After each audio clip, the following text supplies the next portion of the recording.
चलिए बात कर लेते हैं अफीम पॉइजनिंग की। ठीक है, अब देखिए यार, अफीम जो है ना, ये एक ऐसा सब्सटेंस है जिसे कहीं ना कहीं नशे के तौर पे तो यूज किया ही जाता है, और मैं पहले भी बता चुका हूं कि ये मेन वर्क होता है इसका मेडिकेशन के तौर पे यूज करना। ठीक है, जैसे गवर्नमेंट होती है, कई बार वो अलाउड करती है कि हाँ भाई आप अफीम की खेती करिए, लेकिन अफीम की खेती लोगों को इसलिए कराई जाती है या किसी पर्टिकुलर रीजन में वो इसलिए सप्लाई में आती है क्योंकि उसका जो मेन यूटिलाइजेशन है वो किया जा सके। और मेन यूटिलाइजेशन क्या करना है, वो करना है मेडिकेशन को बनाने के लिए। ठीक है, लेकिन फिर वही बात भाई, नशा तो नशा है, तो जो लोगों को नशे की आदत होती है ना, वो क्या करते हैं, अलग अलग चीजें ढूंढते हैं नशे के लिए। उन्हीं में से एक चीज होता है अफीम। आइए जरा अफीम के बारे में जान लेते हैं। Opioids and derivatives.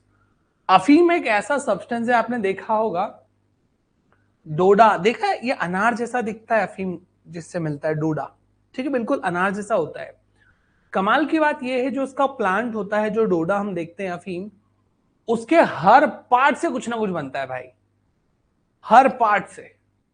ठीक है, हर पार्ट, चाहे उसका डिस्चार्ज हो या फिर उसके लीव्स हो, हर चीज को यूटिलाइज किया जाता है। ठीक है, आइए जरा बात कर लेते हैं, इसलिए डेरिवेटिव की बात लिखी है। एक लिखा कॉन्स्ट्रिक्टेड पीपल, एक लिखा डायलेटेड पीपल्स। तो बोले अरे दोनों जस्ट अपोजिट प्रेजेंटेशन है, दोनों यहां पर कैसे लिखे हुए हैं? ठीक है, ये सोचने में आएगा ना। तो ध्यान रखना है, जब भी कभी पॉइजनिंग होती है, इंटॉक्सिकेशन होता है, तब तो व्यक्ति की पुतलियां जो पिपल्स होंगी वो कैसी होंगी, कॉन्स्ट्रिक्टेड होंगी इनमें। ये हम पहले भी बात कर चुके हैं। ठीक है, ये हम पहले भी बात कर चुके हैं। तो जो प्यूपिल होने वाला है सेंटर का, वो बिल्कुल कॉन्स्ट्रिक्टेड होने वाला है। कब? अगर इंटॉक्सिकेशन हुआ है तो। लेकिन यदि कोई व्यक्ति डेली अफीम का सेवन करता था या करता है और बाय चांस अब उसने अफीम लेना छोड़ दिया, तो उसको आएंगे विड्रॉल सिम्टम। और विड्रॉल सिम्टम में आपको मिलेगा डायलेटेड प्यूपस, लिखा देखो ओपीएम विड्रॉल।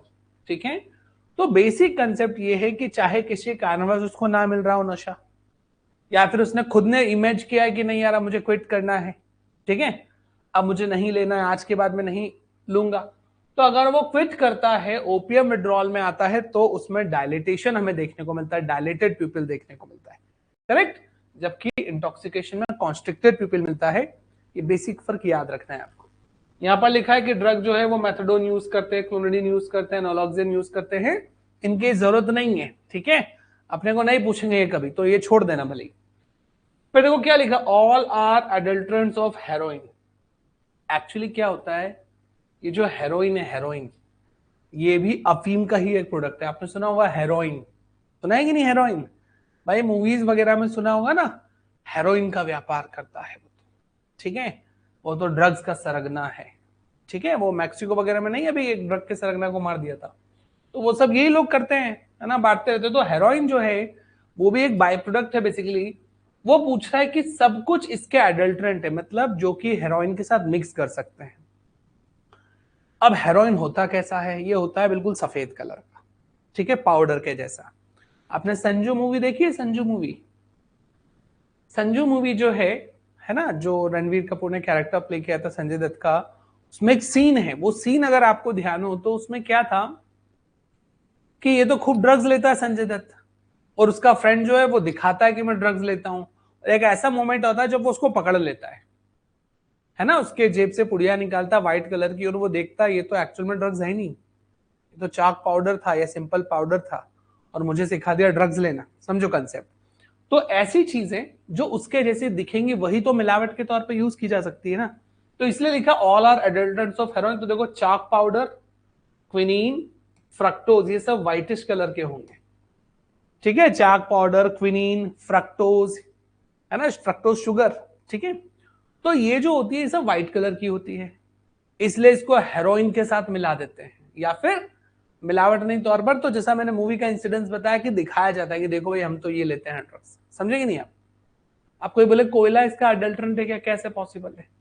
ब्लैक चीज व्हाइट में मिलाओगे तो अलग समझ में आ जाएगा ना, तो मिलावट नहीं की जा सकती। फिर लिखा देखो चरस, ये भी नाम सुना होगा आपने, चरस। लोग चरस खूब कंज्यूम करते हैं भाई, पीने वाले लोग। देखो चरस क्या है, ये resin exudate of cannabis indica. ये कैनाबिस इंडिका का क्या है, एक रेजिन एक्सुडेट है। अब जरा समझो ये क्या है। मैंने बताया ना वो जो प्रोडक्ट है ना, इसका जो प्लांट है उसके हर चीज से कुछ ना कुछ बनता है। तो जैसे उस पर कट लगा, चीरा लगा या कुछ भी नहीं, तो वो ऑटोमेटिकली डिस्चार्ज हो रहा है, और जो डिस्चार्ज होता है ना उससे बनाया जाता है चरस। ये डिस्चार्ज एक्सुडेट है कैनबिस इंडिका का, ठीक है। अब ये जो चरस है इसको लोग क्या करते हैं, ऐसे बिल्कुल ऐसे ऐसे कर लेंगे और वो सिगरेट और बीड़ी में रख के पीते हैं चरस, देखना आप। और ये ऐसा नहीं है कि कोई एक लोकल व्यक्ति पीने वाला है, बड़े बड़े स्तर के लोग, बॉलीवुड सेलिब्रिटीज और ये सब नशा नशा करना है तो बोले चरस का नशा हो रहा है। अमेरिका बातें करता है बड़ी बड़ी। अब ऐसा कहा जाता है भाई कि अमेरिका में अगर आप न्यूयॉर्क सिटी में भी घूम रहे हो ना, मेन सिटी में, तो भी रास्ते से चरस का स्मेल आता रहता है पूरे टाइम पर। गांजा और चरस वहां इतना कॉमन है, ठीक है। तो ये चरस याद रखेंगे आप।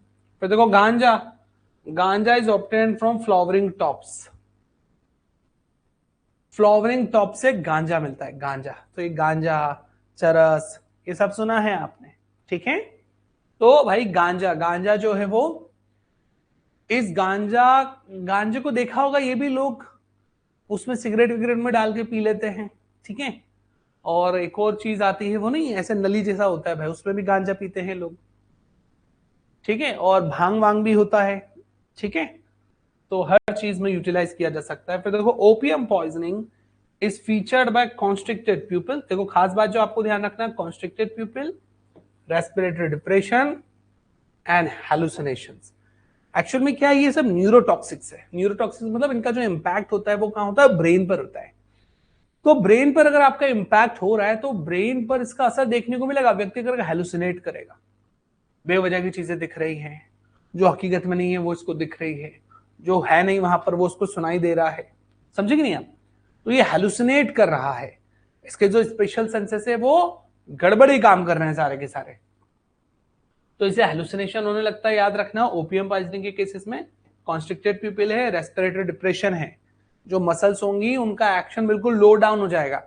इसीलिए कहते हैं कि ओपियम का टॉक्सिक इंटॉक्सिकेशन वाला जो व्यक्ति होता है ना, वो बिल्कुल शैलो ब्रीथ करता है, ठीक है। बिल्कुल हल्का हल्का, इतना धीमा ब्रीदिंग पैटर्न हो जाता है उसका, ऐसा लगता है कि मर ही गया है ये व्यक्ति, जैसे सांस ही नहीं ले रहा है, ठीक है। जो कि बिल्कुल बॉडी पूरी रिलैक्स हो जाती है। पहले कहते हो type of respiration is morphine poisoning is slow, ठीक है। स्लो, शैलो, है ना, बिल्कुल समझ ही नहीं आता है कि वो व्यक्ति एक्चुअल में ब्रीदिंग कर भी रहा है, इतना स्लो हो जाता है इनका ब्रीदिंग पैटर्न। फिर क्या लिखा है देखो, opium poisoning is treated with nalorphine and physostigmine. तो जैसा मैंने कहा ये आपसे पूछने नहीं वाले हैं, ठीक है। ये जो मेडिकेशन है ना, ये नहीं पूछेंगे एलोपैथिक मेडिकेशन, लेकिन बस एक बार रीड कर लो, है ना, कि भाई हाँ ओपियम पॉइजनिंग जैसी जो चीज है नॉरफिन फाइस्टोस्टिग्माइन से ट्रीट की जाती है। लिखा है all are used in the heroin poisoning. Heroin poisoning के लिए कौन कौन से ड्रग है, तो क्लोनिडीन है, ब्रुपेनफॉर्फिन है, पेंटाजिकिन है, ये नहीं पूछेंगे आपसे, ठीक है। Haloperidol is not used in heroin poisoning, ये भी यूज नहीं करेंगे। कुल मिलाकर ये जो नाम है ना एलोपैथिक मेडिकेशंस के, ये सब आपसे नहीं पूछने वाले। बस आपको क्या याद रखना है, आपको याद रखना है इसका प्रेजेंटेशन, कि अगर बाय चांस चरस, गांजा, अफीम, ठीक है, ये व्यक्ति ले लेता है, कंज्यूम कर लेता है, तो इसका माइंड जो है वो पूरा कैसा हो जाता है, डिप्रेसिव मोड में चला जाता है, रेस्पिरेटरी सिस्टम डिप्रेसिव मोड में चला जाता है, और प्यूपिल्स कॉन्स्ट्रिक्टेड होती है। तो डायलेटेड कब होती है, विड्रॉल सिम्टम के तौर पर, जब व्यक्ति छोड़ देता है या कंज्यूम नहीं कर पाता है तब। आपके सामने क्वेश्चन है, देखिए जरा क्या है क्वेश्चन। क्वेश्चन है, एक 34 ईयर का रिक्शा पुलर है। रिक्शा पुलर मतलब वो रिक्शा चलाने वाला नहीं, वो पहले वो रिक्शा आते थे ना, टांगे वाले रिक्शा, खुद व्यक्ति दौड़कर चला रहा है, हाथ हाथ रिक्शा, ठीक है, वो चलते चलते जाता था या दौड़ते दौड़ते खींचता था, है ना, रिक्शा पुलर वाला। तो 34 year old rickshaw puller has been using heroin for the past 10 years. पहली बात तो ऑक्यूपेशन सूट नहीं हो रहा है उसका हेरोइन के बेसिस पे, बट ठीक है। तो 34 साल का एक रिक्शा पुलर व्यक्ति हेरोइन कंज्यूम करता है, हो सकता है किसी सेलिब्रिटी से दोस्ती हो, वो थोड़ा दे देता होगा, उसको ले जाता होगा रात में इधर उधर घुमाने, तो उसको आदत पड़ गई, वैसे समझ लो। चलो भाई, सो हेरोइन यूज कर रहा लास्ट 10 साल से। अब one evening his family members found him unconscious, he was brought to the casualty, ठीक है, अनकॉन्शियस था वो, बेहोश था, उसको कैजुअलिटी में लेके आया। देखो क्या क्या हो रहा है। On examination he had tachycardia, heart rate 100 beats per minute के ऊपर चल रहा है। शैलो ब्रीदिंग, ठीक है, इसका जो ब्रीदिंग पैटर्न है वो बिल्कुल डल है, बिल्कुल नील है, ऐसा देखकर लगेगा कि वो सांस ही नहीं ले रहा हो, ठीक है, शैलो ब्रीदिंग। कॉन्स्ट्रिक्टेड प्यूपिल्स, आंखों की पुतलियां कैसी है, बिल्कुल कॉन्स्ट्रिक्टेड, ठीक है, फीवर है, कॉन्स्ट्रिक्टेड पुतलियां हैं बिल्कुल पूरी तरह से, शैलो ब्रीदिंग है, his blood pressure was 100/70 millimetre of mercury, BP भी लो डाउन है, बीपी गिरता है तो टैकीकार्डिया वैसे डेवलप हो जाता है, ठीक है, हार्ट रेट बढ़ जाता है बीपी गिरने पर, तो बीपी गिर रहा है, ब्रीदिंग पैटर्न बिल्कुल स्लो है, हार्ट रेट बढ़ा हुआ है, आंखों के पिपल्स कॉन्स्ट्रिक्टेड है, and he had brisk bilateral deep tendon reflexes. ये क्या होता है, ये अपर मोटर न्यूरॉन के केसेस में हम देखते हैं ना, हमने पॉजिटिव बेबिन्स की साइंस बना है, समझते हैं हम सब लोग, तो वही बात है कि दोनों बायलैटरल जो डीप टेंडन रिफ्लेक्सेस है वो थोड़े से ब्रिस्क आ रहे हैं, मतलब न्यूरॉन्स का इन्वॉल्वमेंट है।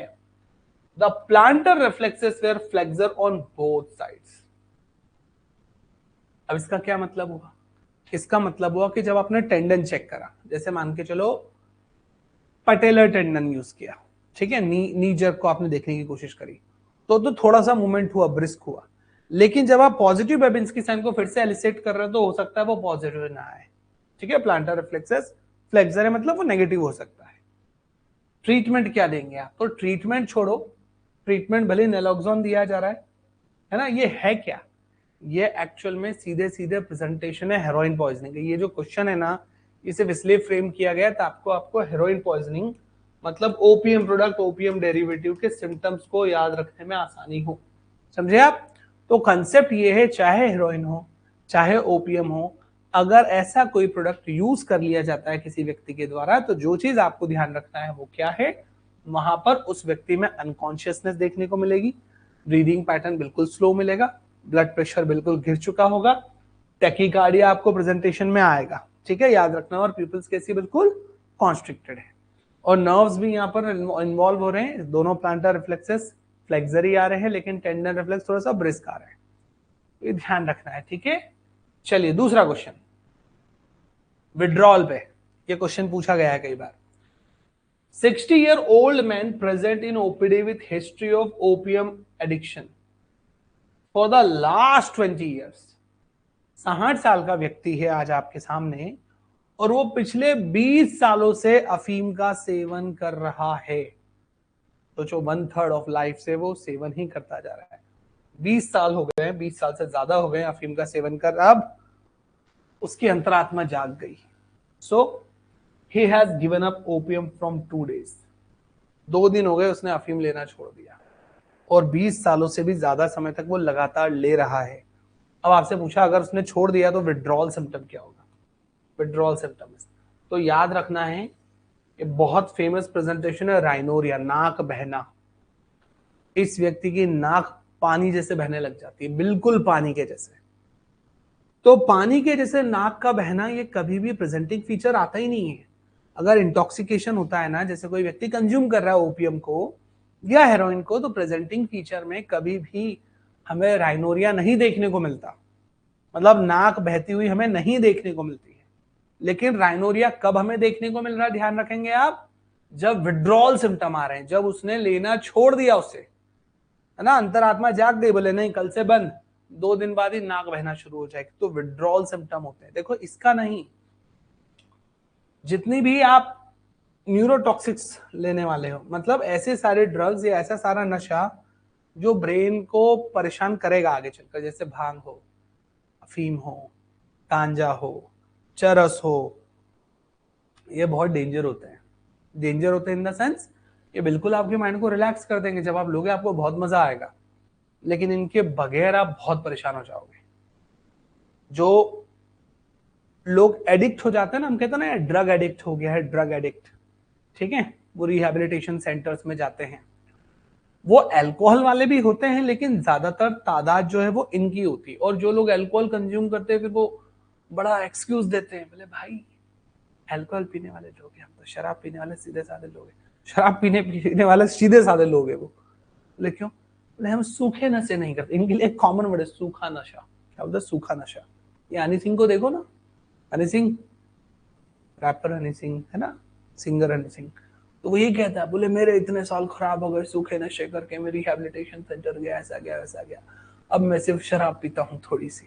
मतलब कितनी अच्छी बात बता दी उसने, मैं शराब पीता हूँ, मैंने ये छोड़ दिया। तो बेसिक कंसेप्ट है, जितने भी ऐसे सब्सटेंस होते हैं ना जिनका इम्पैक्ट ब्रेन पर पड़ता है, ये बहुत डेंजरस होते हैं भाई, ठीक है।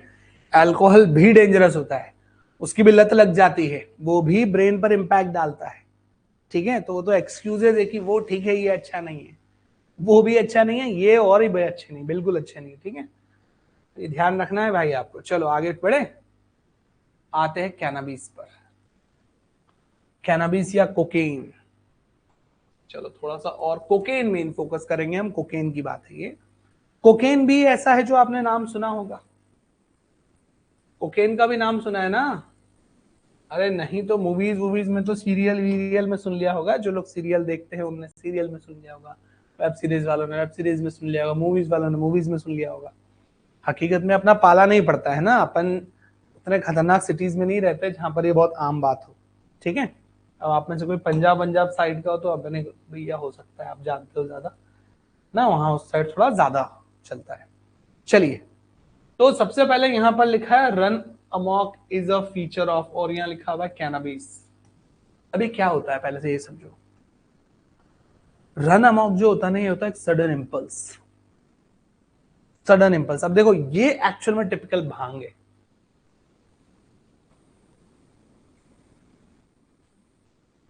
गांजा, गांजा सुना है? गांजा सुना है कि नहीं? गांजा, ये कैनाबिस सटाइवा, कैनाबिस इंडिका, ये मेन ये है। तो ओपीएम में जरूर इसकी एक दो लाइन लिखी हुई थी, बट ये मेन फोकस अलग है, इनके प्लांट अलग होते हैं। और ये कैनाबिस सटाइवा और कैनाबिस इंडिका तो बिल्कुल एक जैसे दिखते हैं, सिर्फ पत्तियों का फर्क होता है, पत्तियों के दिखने का थोड़ा सा फर्क है, एक की पत्तियां मोटी होती है, एक की पतली होती है, समझो। तो ये जो भांग और गांजा है ना, ये यहाँ के प्रोडक्ट है। इसमें जब व्यक्ति गांजा और भांग पीता है तो आइडियली ऐसा कहा जाता है बड़ा शांत चित्त होता है, बिल्कुल रिलैक्स होता है ना, अपने में खो जाता है। लेकिन यह एक साइन मिलता है रन अमॉक साइन, इसमें सडन इंपल्स आता है कि मार डालो सामने वाले को, किल कर दो सीधे। आपने कई क्राइम केसेस ऐसे सुने होंगे कि बहुत शांति से बैठा था, सडनली गुस्सा आया, उसने मार दिया, खाना खा रहा था और उठ के मार दिया, और फिर मारने के बाद फिर से आया और खाना खाने बैठा, अपना बढ़िया खाना वाना खाया और वहीं सो गया। सुबह पुलिस आई तो उसे ले गए, उसने बोला बस मार दिया, खाना खा रहा था, डिस्टर्ब कर रहे थे इसलिए मार दिया। ये जो है ना, ये रन अमॉक साइन है, सडन इंपल्स आता है इसमें। सडन इंपल्स आता है कि सामने वाले को मार दो, किल कर दो, नुकसान पहुंचा दो, ठीक है। ये मिलता है हमको कैनाबिस में, कोकेन में। ये देखो ब्लैक टंग बहुत फेमस है। कोकेन जो लोग कंज्यूम करते हैं ना, कोकेन जो लोग कोकेन के सेवन करते हैं, उनकी जीभ ना ब्लैक होने लगती है, ब्लैक टंग। इसलिए एग्जामिनेशन के लिए इन लोगों को कहा जाता है जीभ निकालना, जरा बाहर जीभ निकालना। तो जीभ जब देखी जाती है तो ब्लैकिश कलर की होती है। तो ब्लैक टंग जो है वो इंडिकेशन है किसका? कोकेन पॉइजनिंग का। तो देखो क्या लिखा है कोकेन एडिक्शन के लिए, को डिल्यूजन होता है। डिल्यूजन मतलब ना फॉल्स बिलीफ, बैठ गया माइंड में कुछ तो बैठ गया बस। Misleading hallucinations of site and hearing, feeling of creeping things, of grains of sand in the skin. अब जरा समझो, पहले इसको हेलुसिनेशन कितने खतरनाक आते हैं।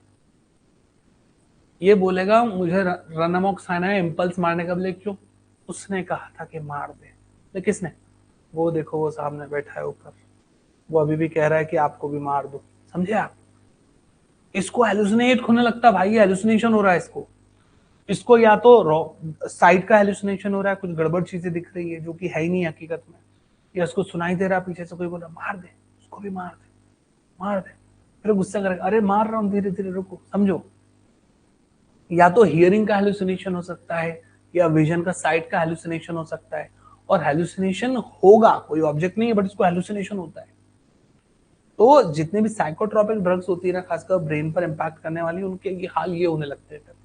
सो इसको क्या हो रहा है? हेलुसिनेशन हो रहा है। और एक बहुत फेमस प्रेजेंटेशन है फीलिंग ऑफ क्रीपिंग थिंग्स, जैसे बॉडी पर कुछ रेंग रहा हो, कीड़ा रेंग रहा हो, जू रेंग रहा हो, बिच्छू है ना, स्कॉर्पियन आ गया वो ऊपर रेंग रहा हो, इसको ऐसा लगता है। या फिर ग्रेन्स ऑफ सैंड, बहुत सारे सैंड के दाने हैं, रेत के दाने हैं जो मेरे स्किन के अंदर है और ये ऐसे ऐसे ऐसे ऐसे चल रहे हैं, क्रीपिंग बग साइन है ना। तो ये याद रखना है, तो क्रीपिंग बग भी कहते हैं, क्रीपिंग बग, छोटे छोटे खटमल चल रहे हो जैसे, है ना, ग्रेन्स ऑफ सैंड चल रहे हो, देखो कोकेन में मिलेगा। तो इसको मैग्नन सिम्टम भी कहते हैं। किसको बोलते हैं मैग्नन्स? ये मैग्नस लिखा हुआ ये मैग्नन है, मैग्नन ना, मैग्नस एक दो जगह मेंशन था इसलिए मैग्नस भी मेंशन कर दिया मैंने, बट इसको मैग्नन साइन कहते हैं, मैग्नन सिम्टम, मैग्नन साइन, ठीक है। तो इसको मैग्नस, मैग्नस सिम्टम या कोकेन बग या टैक्टाइल हेलुसिनेशन, है ना, जितने भी मूवमेंट वाली चीजें होती हैं उनके लिए हम क्या कहते हैं, टैक्टाइल। तो इसको टैक्टाइल हेलुसिनेशन होता है। जैसे साइट का हेलुसिनेशन है, हियरिंग का हेलुसिनेशन है, बेटा टैक्टाइल हेलुसिनेशन है। ये कोई चीज चल रही है, क्रीपिंग बग, है ना, ग्रेन्स ऑफ सैंड, कहाँ मिलता है ये? कोकेन पॉइजनिंग में मिलता है। अल्कोहल में लिखा देखो मैकवान साइन, पे लिखा मॉर्बिड जेलसी, ये सब अल्कोहल में मिलता है, एक्स्ट्रा डाल दिए गए। अब ये मैकवान साइन क्या है? ये वही साइन है जो मैं आपको पहले भी बता चुका हूँ। इस पर फोकस किया जाता है आंखों की पुतलियों पर, ठीक है। कॉन्स्ट्रिक्टेड है, पिंच किया, थोड़ी देर डायलेट हो गई, फिर वैसे ही जाके उसी कंडीशन में पहुंच गई, ठीक है। तो ये मैकवान साइन है, किसमें मिलता है? अल्कोहल पॉइजनिंग में मिलता है। हाइड्रोसिफिलिस के केसेस में भी मिलता है, लेकिन वो अलग तरह का होता है, ठीक है। और मॉर्बिड जेलसी हम जानते हैं, मैंने आपको एग्जाम्पल भी दिया था। ऐसा व्यक्ति जो बहुत बढ़िया है, बहुत ही अच्छा है, जब वो शराब पी लेगा तब उसके अंदर की भड़ास निकलेगी, तब वो जो जेलसी है वो बाहर आती है कई बार, ठीक है। कई सारे आप देखेंगे केसेस ऐसे सुलझ जाते हैं शराब पीने के बाद। शराब बड़ी मदद भी करती है पुलिस वालों की। शराब ही बैठे थे दो, एक मर्डर पकड़ा नहीं रहा था, शराब पीते पीते राज उगल दिया, नहीं तो था, नहीं किया था, दिमाग खराब करके रखा था, उसने उगल दिया, सामने वाला स्टेशन जाके बता दिया, है ना, या उसको ब्लैकमेल कर रहे हैं, यहाँ से नया केस शुरू हो गया। फिर यहाँ एक मर्डर हो गया, पता पड़ा इसको इसलिए मार दिया क्योंकि ब्लैकमेल कर रहा था। और क्यों ब्लैकमेल कर रहा था? क्योंकि इसने वो मर्डर किया था, ऐसे पकड़ा जाता है। तो शराब कई बार पुलिस वालों की मदद कर देती है ना। तो भाई ये मॉर्बिड जेलसी वगैरह सब निकल के आ जाता है सामने। चलिए आपके लिए क्वेश्चन है, क्या है ये question? A person feels that grains of sand are lying under the skin, ठीक है। ऐसे छोटे छोटे रेत के जो दाने हैं वो स्किन के अंदर मौजूद हैं, और some small insects are creeping on the skin, छोटे छोटे कीड़े जैसे रेंग रहे हो, giving rise to itching sensation, उसको इचिंग भी हो रही है इसकी वजह से। तो इस कंडीशन को क्या कहते हैं, या कौन सी कंडीशन है ये? तो एक्चुअल में कोकेन पॉइजनिंग का मैग्नन सिम्टम है, ठीक है। इसको टैक्टाइल हेलुसिनेशन भी कहेंगे, मैग्नन साइन भी कहेंगे, कोकेन बग कह सकते हो आप, क्रीपिंग बग कह सकते हो आप, ठीक है। याद रखना है, इसको ऐसा लगता है स्किन के नीचे छोटे छोटे कीड़े जो है वो रेंग रहे हैं। कौन है ये है कोकेन, ठीक है, याद रखना है कोकेन को। चलिए फिर यहां पर कुछ ऐसे भी क्वेश्चन पूछ लिए जाते हैं कि which one is not the cardiac poison, ठीक है। ऐसा करके एक क्वेश्चन डाल दिया कि यार हमने 4 ऑप्शन दिए हैं, आप बता दीजिए कि इनमें से वो पॉइजनस सब्सटेंस कौन नहीं है जिसका इम्पैक्ट हार्ट पर होता है। तो हार्ट पर किसका इम्पैक्ट होता है बोले वो समझते हैं। तो देखिए कार्डियक पॉइजन में यहाँ पर है सबसे पहले एकोनाइट, फिर ओलिएंडर और फिर निकोटीन। एकोनाइट, ओलिएंडर, निकोटीन, ये जो हैं ये कार्डियक पॉइजन है, इनका इम्पैक्ट होता है हार्ट पर होता है, ठीक है।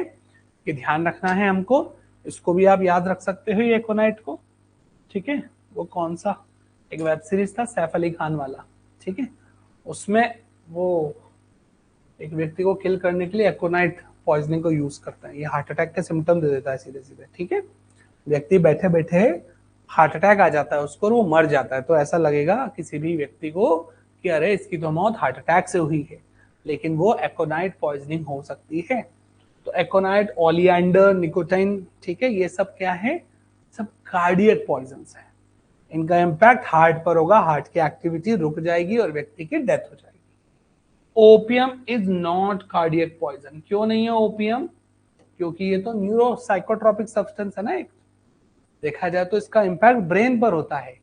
तो हार्ट पर हम नहीं कहेंगे कि ओपियम का प्रेजेंटेशन होता है। हार्ट पॉइजन के लिए क्या है? एकोनाइट, ओलिएंडर, निकोटीन। पता पड़ा यही 4 ऑप्शन में आ गए। पूछ लिया आपसे, बताइए इनमें से कौन सा कार्डियक पॉइजन नहीं है, तो आपको पता है आपकी कौन सा कार्डियक पॉइजन नहीं है।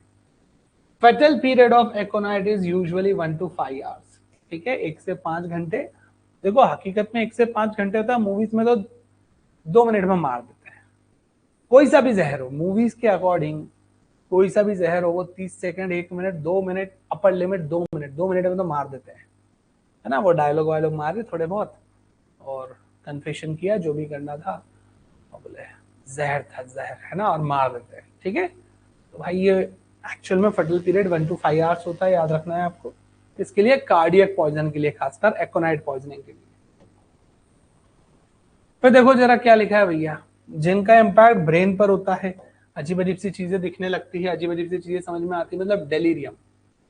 तो डेलीरियंट पॉइजन कौन कौन से, तो वो सारे पॉइजन जिनका इम्पैक्ट ब्रेन पर होता है, जैसे धतूरा, लेड पॉइजनिंग में भी होता है, ओपियम और कैनाबिस में तो होता ही है।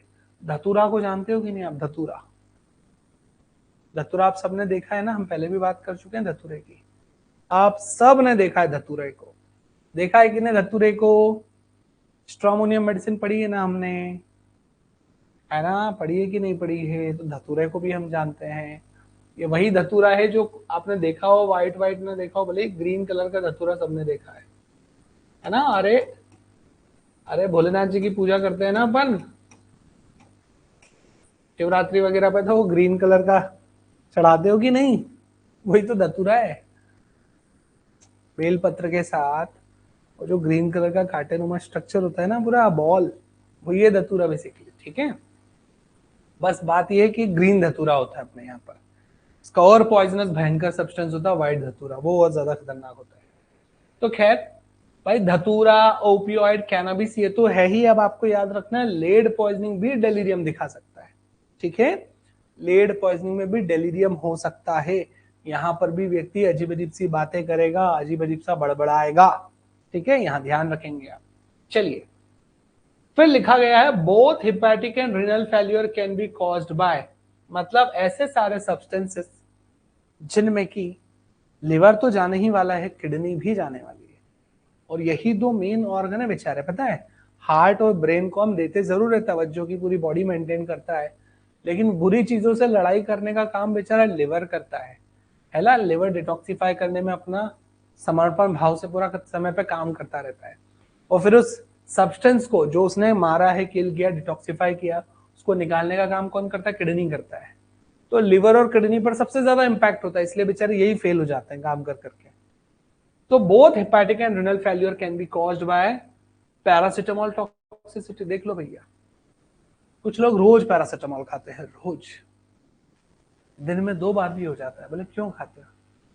बस आदत है, अरे अच्छा लगता है, अरे अभी तक कुछ नहीं होगा, आगे क्या होगा। तो भाई साहब, पैरासिटामोल धीरे धीरे टॉक्सिसिटी करता है, लिवर और किडनी टाटा बाय बाय कर देंगे कभी भी। तो पैरासिटामोल टॉक्सिसिटी। CCl4 है ना, कार्बन टेट्राक्लोराइड, ये कई कंपनीज में, इंडस्ट्रीज में यूज किया जाता है। तो जो लोग इंडस्ट्रियल वर्कर होते हैं ना, उनमें ज्यादा चांसेस है ये होने के। आर्सेनिक पॉइजनिंग, ये कराएगा लिवर और किडनी खराब। Copper poisoning, copper sulphate, and mushrooms, mushrooms poisoning भी लिवर और किडनी खराब कर देती हैं। तो आपको ये पता है वैसे तो कि ज्यादातर मशरूम्स पॉइजनस होते हैं, ये सच्चाई है भाई, ठीक है। ज्यादातर जो मशरूम्स होते हैं ना, वो पॉइजनस होते हैं। खाने वाले मशरूम्स आते हैं, मार्केट में अवेलेबल हैं, है ना, अच्छी अच्छी वेराइटीज के अवेलेबल है। बड़े बड़े स्टोर्स में जाएंगे तो और अच्छे मिलेंगे, लेकिन वो मशरूम्स एक्चुअल में हेल्दी होते हैं, बहुत हेल्दी होते हैं मशरूम्स। लेकिन ज्यादातर मशरूम जो है वो पॉइजनस होते हैं, जहरीले होते हैं, ठीक है। तो हर कोई सा मशरूम नहीं खाया जाता। खासकर मूवीज में जो वो रेड कलर का व्हाइट व्हाइट डॉट वाला मशरूम दिखाया जाता है ना, वो बहुत पॉइजनस होता है, ठीक है। तो मोस्ट ऑफ दी जो मशरूम्स होते हैं ना, वो पॉइजनस होते हैं।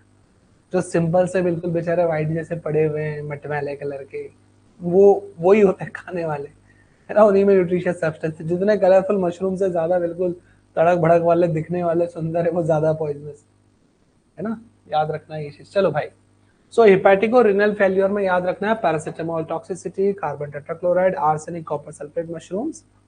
इनमें कुछ मेटल्स भी है, देखे ना आपने, आर्सेनिक, कॉपर, ये सब मेटालिक है, तो भाई केमिकल मेटालिक ये सब किडनी और लिवर खराब कर सकते हैं।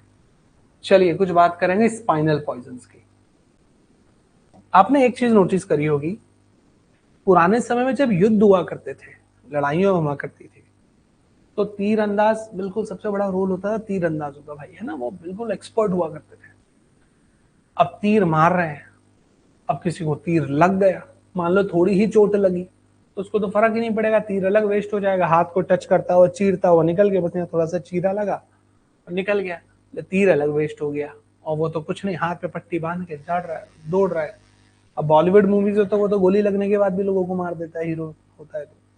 लेकिन हकीकत में क्या हुआ करता था, जो तीर हुआ करते थे ना, इनकी नोक जो हुआ करती थी टर्मिनल पर, उस पर पहले जहर लगा लिया जाता था। जहर इसलिए लगा लिया जाता था कि बस वो छू के चला जाए तीर। अब जो चीरा अपने को सिंपल दिख रहा है, अगर उसमें वो चीरा सिंपल टच करता हुआ भी गया ना, तो वो जो पॉइजन था वो उस खुले हुए एरिया को चीरते हुए गया है। अब वो जो पॉइजन है ना, वो धीरे धीरे इंपैक्ट करेगा बॉडी पर, वो व्यक्ति धीरे धीरे धीरे लड़ते लड़ते शिथिल हो जाएगा और वहीं गिर जाएगा और धीरे धीरे मर जाएगा। नहीं मरा तो कमजोर हो जाएगा इतना कि सामने वाले टीम का आप कोई साथी आकर उसको मार देगा। वैसे शिकार के लिए किया जाता था पुराने समय पर, अब तो बहुत एडवांस्ड हो गया था। पुराने समय पर जानवरों को शिकार करना है। अब ये मूवीज में जरूर दिखाते हिरन को ऐसी, एक में बिल्कुल हिरन लेट गया या तीर लग गया और हिरन लेट गया, इतने तीरंदाज, इतने बड़े तीरंदाज। तो भाई ऐसा हकीकत में नहीं होता था। ये जो बड़े बड़े जानवर होते थे ना, इनको 20-20 तीर भी लग जाते थे ना, तो भी यूं देखते थे और फिर भाग जाते थे, है ना, ये आते नहीं आते थे, उनको फर्क ही नहीं पड़ता था भाई, इतने खतरनाक एनिमल्स होते हैं, वाइल्ड एनिमल्स खासकर। तो उसमें भी तीर में क्या हुआ, नोक में जहर लगा दिया थोड़ा सा, ठीक है। अब वो एनिमल को मार लग गया, अब उसको फॉलो कर रहे हैं एनिमल को, क्योंकि पता है लड़खड़ा कर गिरेगा। जैसे नक्स वोमिका पॉइजन, खासकर नक्स वोमिका जो पॉइजन है, स्ट्राइचिनिन होता है इसके अंदर, तो इसको लगा दिया घिसकर बढ़िया तीर की नोक पर, उससे हिरन विरन को या जो जानवर है भाई जिसका शिकार करना, उसको मार दिया। तो धीरे धीरे क्या, ये जो पेल्विक गर्डल है, शोल्डर गर्डल है, इनका ना पैरालिसिस करा देता है ये। तो जानवर दौड़ते दौड़ते वहीं लड़खड़ा के गिर गया, अब कुछ कर ही नहीं पा रहा है, तब उठा लिया उसको, फिर समझे कि नहीं आप। और उनको आइडिया भी होता था कितना जहर देना है, पता पड़े उसमें गया, उससे उनमें चला गया, तो ऐसा भी नहीं होता था। चलो देखो क्या है। So nux vomica seed containing strychnine used as a cattle poisoning, ठीक है। पुराने समय पर जो पालतू पशु जानवर वगैरह होते थे, उनको भी जहर देने के लिए यूज कर दिया जाता था, और ज्यादातर तो क्या शिकार के लिए यूज करते थे, ठीक है। Anterior horn cells are affected in strychnine poisoning. अब एंटीरियर हॉर्न सेल्स क्या है, जब हम स्पाइनल कॉर्ड को देखते हैं ना, तो स्पाइनल कॉर्ड में वो बटरफ्लाई वाला स्ट्रक्चर एक होता है, आपको पता है स्पाइनल कॉर्ड में, ठीक है। हम पे टर्म यूज करते हैं वेंट्रल हॉर्न, डोर्सल हॉर्न, है ना, फिर इसमें एंटीरियर हॉर्न होता है, पोस्टीरियर हॉर्न होता है। तो ये जो नर्व्स की सिग्नलिंग होती है ना, सप्लाई होती है ना, इसमें ऐसा यूज किया जाता है कि जो एंटीरियर हॉर्न है उस पर मेनली इम्पैक्ट करता है ये स्ट्राइचनिन। और ये किसमें है, किसका एल्केलॉइड है, ये नक्स वोमिका का एल्केलॉइड है। तो ये एंटीरियर हॉर्न सेल्स पर इम्पैक्ट करता है, जिसकी वजह से पैरालिटिक प्रेजेंटेशन आ जाता है, ठीक है। पर देखो in strychnine poisoning all muscles are affected at the same time. कमाल की बात देखो, इम्पैक्ट ऐसा होगा कि पूरी बॉडी एकदम से शिथिल पड़ जाएगी, ठीक है, सब पर एक साथ इम्पैक्ट होगा। जैसे shoulder girdle, pelvic girdle affected first, ठीक है। तो जैसे वो जानवर दौड़ रहा है, ठीक है, अब वो दौड़ते दौड़ते लड़खड़ाने लग जाएगा धीरे धीरे और फिर गिर जाएगा। इसलिए नहीं कि वो तीर लगा है बहुत दर्द हो रहा है उसको, इसलिए कि उस तीर में जो पॉइजन था ना वो असर कर रहा है, समझे आप। तो तीरों का मेन रूल ये होता था पॉइजन पहुंचाने के लिए, तो बस टच कर जाए एक बार, मजा आ जाएगा। तो ऐसे है ना, तो पेल्विक गर्डल और शोल्डर गर्डल पहले चले जाएगा और फिर धीरे धीरे complete paralysis. In nux vomica poison brain are required to be preserved. देखिए क्वेश्चन पूछा गया है पहले भी, ठीक है, कि मान के चलिए किसी व्यक्ति को नक्स वोमिका की पॉइजनिंग हुई है, चाहे इंटेंशनली दिया गया हो या हो गया है। अब ऑटोप्सी कर रहेंगे तो कौन सा ऑर्गन जो है वो प्रिजर्व रखना पड़ेगा ताकि आगे की इंक्वायरी की जा सके। आंसर हो जाएगा ब्रेन। फिर देखो यहाँ प्लूरोस्थोटोनस भी होता है, is the lateral curve of the body in strychnine poisoning. क्या होता है ये, ओपिस्थोटोनस तो आप बहुत सुन चुके हो अब, ठीक है, मटेरिया मेडिका से लेकर कई जगह पर आपने ऑफिस्थोटोनस सुना है, जहां पर क्या होता है, बैकवर्ड आर्चिंग हो जाती है। करेक्ट है, बैकवर्ड आर्चिंग हो जाती थी। ये जो बॉडी है व्यक्ति की वो ऐसी हो जाती थी, ठीक है। ये जो नीचे का जो कर्व है ये कैसा हो गया, बिल्कुल ये बैकवर्ड आर्चिंग हो गया है ना, बिल्कुल ऐसा धनुष टंकार हो गया, बैकवर्ड आर्चिंग। अब यहां पर क्या होगा, लेटरल आर्चिंग होगा। व्यक्ति ऐसा मान के चलो आपके सामने की तरफ देख रहा है, तो ऐसे, ठीक है, ये पैर है, ये हाथ है। अब वो दिखेगा ऐसे क्योंकि अपने पास 3D पिक्चर तो बन नहीं सकता, लेकिन यहाँ पर मान के चलो व्यक्ति आपकी तरफ देख रहा है, ठीक है, ऐसा लेटा हुआ है, तो प्लूरिस्थोटोनस, ठीक है, लेटरल। तो लेटरल कर्व यहां पर देखने को मिलता है आपको स्ट्राइचनिन पॉइजनिंग में। पर लिखा देखो, नक्स वोमिका सीड सिर्फ स्ट्राइचनिन नहीं और भी कुछ रखता है अपने पास। तो nux vomica seed contains 2 alkaloids, one is strychnine and other one is brucine, ठीक है, ब्रूसीन, स्ट्राइचनिन एंड ब्रूसीन। ये यूपीपीएससी में एज इट इज उठ के आ चुका है एक बार, ठीक है, 2017 में।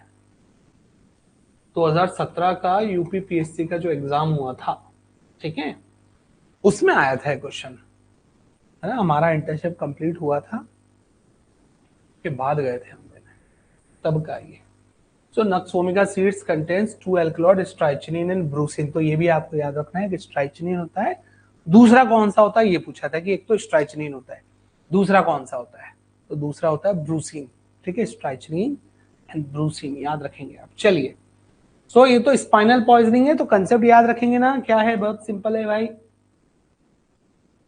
तो बहुत सिंपल कंसेप्ट है, क्या है, ध्यान रखना है आपको कि नक्स वोमिका जो है उसमें स्ट्राइचनिन होता है, ठीक है, इंपॉर्टेंट है ये, कैटल पॉइजनिंग के लिए यूज किया जाता था।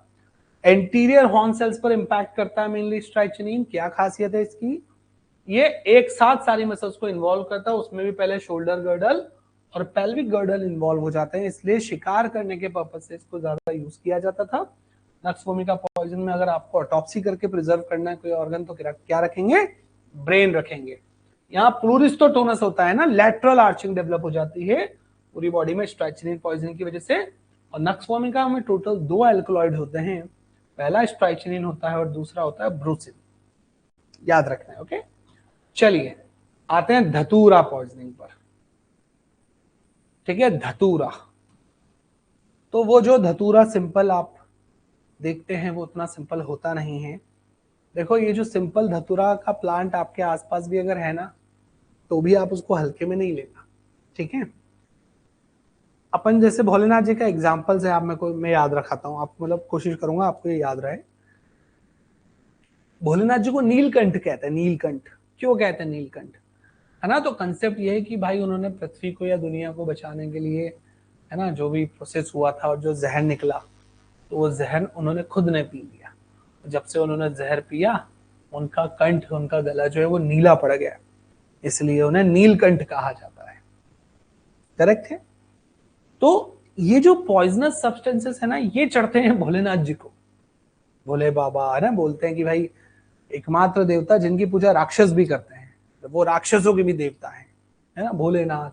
भोलेनाथ कहते हैं शांत भी रहते हैं बोले, लेकिन राक्षस भी पूछते हैं क्योंकि वो जहर वहर सब चढ़ जाता है उनको। तो ये धतूरा जो है ना, इसके पौधे वौधे जब भी कभी चढ़ाए जाते हैं ना, तो उस पर भी सावधानी बरतना चाहिए थोड़ी सी, है ना, क्योंकि है तो ये पॉइजनस। छोटे बच्चे वगैरह खेल रहे हो आसपास, ये धतूरा वतूरा तो थोड़ा सा दूरी बनाए रखना चाहिए। तो भाई धतूरा, इसमें एक एट्रोपाइन मिलेगा आपको बिल्कुल, है ना, एट्रोपाइन अलग से भी और इसमें भी मिलता है। चलो, datura alba and datura niger are commonly known as thorn apple. एक धतूरा जो व्हाइट होता है, एक धतूरा जो ब्लैक होता है। हमारे पास कौन सा ग्रीन धतूरा है, ठीक है। तो इसको थॉर्न एप्पल, कांटेनुमा एप्पल के नाम से जानते हैं हम लोग। यहां पर आप देखोगे तो इसके प्रेजेंटेशन याद रखने के लिए एक नेमोनिक है 9D। क्या है नेमोनिक, 9D। तो डी से रिलेटेड 9 ऐसी चीजें हैं जो कि धतूरे पॉइजनिंग को खास बनाती है। जैसे सबसे पहले ड्राई एंड हॉट स्किन। अगर धतूरा पॉइजनिंग हुआ तो पूरा जो बॉडी सरफेस है वो बिल्कुल ड्राई हो जाएगा, ठीक है, बिल्कुल ड्राई है और स्किन बिल्कुल हॉट है, तो dry hot skin. Dilatation of cutaneous blood vessels. देखो आप, जितनी भी ब्लड वेसल्स हैं बॉडी में, जितनी भी ब्लड वेसल्स हैं उनमें डायलिटेशन हो जाएगा। सुपरफिशियल ब्लड वेसल्स डायलेट होने लगेंगी। डायलिटेशन, ये ड्राइनेस है, इसको ड्राइनेस कर लेना, ओके। 2 जगह तो आ गया ये, धतूरा है ना, तो डायलेटेशन ऑफ प्यूपिल कर लो फिर इसको।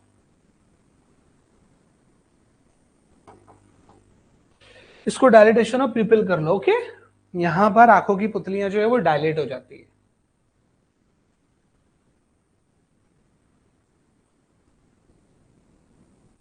देखो फर्क समझो।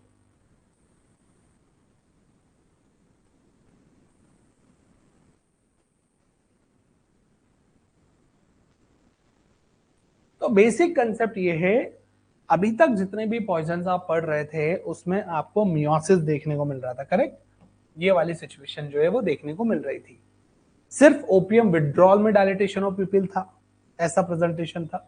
लेकिन यहां पर धतूरा पॉइजनिंग में इंटॉक्सिकेशन में भी ऐसा ही प्रेजेंटेशन आएगा। ठीक है, यहाँ की जो प्यूपिल्स है वो डायलेटेड होने वाली है, तो इसको डायलेटेशन ऑफ प्यूपिल कर लेना आप। ठीक है, माउथ और थ्रोट ड्राई होता है, ये बिल्कुल सही बात है। तो ड्राइनेस है पूरे माउथ की और थ्रोट की। तो क्या क्या देखा हमने? स्किन पूरा ड्राई है, हॉट है, फीवर है यहाँ पर तभी तो हॉट है। डायलिटेशन हो रहा है क्यूटेनियस ब्लड वेसल्स का, ठीक है, इसलिए भी हॉट है। भाई जब ब्लड वेसल्स डायलेट हो जाती है तो वहां कंजेशन होने लगता है धीरे धीरे, इसलिए भी हीट निकलती है। डायलिटेशन ऑफ प्यूपिल से आंखों की पुतलियां इसकी बड़ी बड़ी होंगी, धतूरा पॉइजनिंग वाली की। पूरा माउथ और गला सूख रहा होगा। कितना सूख रहा होगा कि वो बात भी नहीं कर पाएगा, डिफिकल्टी इन टॉकिंग। टंग जो है ऐसा लगेगा एडर हो गया, चिपक गया, जैसे हम लोग पढ़ते हैं ना, पढ़ते ही ये चीज हम, नक्स मॉस्काटा पढ़ा है हमने, वैसा प्रेजेंटेशन होने लगता है यहाँ पर। तो टफ डिफिकल्टी इन टॉकिंग है, ड्राइनेस माउथ एंड थ्रोट है, डिस्फेजिया, खाना इनगल्फ नहीं कर पा रहा है ये। ठीक है, खाना इनगल्फ करने के दौरान इसको प्रॉब्लम होने लगता है, दर्द होने लगता है, डिस्फेजिया होता है। ड्रंकन गेट, ऐसा लगता है जैसे शराब पी रखी हो, शराबियों जैसे लड़खड़ा कर चलने लगता है। और शराब नहीं पी है उसने, धतूरा का नशा है, लेकिन ड्रंकन गेट मिलेगा। देन ड्राउजीनेस, नींद आते रहना, लगातार लगातार नींद आते रहना, पूरे समय पर नींद आती है इसको, क्योंकि ये न्यूरोटॉक्सिक सब्सटेंस है। और डेलीरियम, फिर अजीब अजीब सी बातें करना, बड़बड़ाना, है ना, जो रियलिटी ऑफ लाइफ है उससे अलग हो जाना, अपना खुद का इमेजिनेशन करने लग जाना, ये सब धतूरा पॉइजनिंग में मिलेगा आपको।